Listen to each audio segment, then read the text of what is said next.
Hey guys, welcome back. In this video, I'll show you how to customize the Add to Cart button in WooCommerce. Let's get started. In order to do that, you need to install these custom buttons for WooCommerce, which is the Add to Cart button for product types. Click on this install right here, and then once you have installed that, you should be able to activate it as well by heading over and clicking on the Activate button right here. Click on it right here in order to activate it. Now you can see in here the default button. So this button right here, you can see in here the settings. The block, the with settings is displayed everything, and you can also add in here some few more buttons. However, if you want to customize it, what you can do in this case is to head over and then click on it.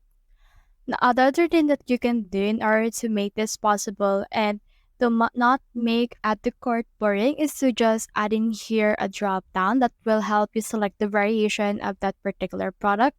So you can select the variation and then click on submit. Let me show you what it looks like on actual fruition.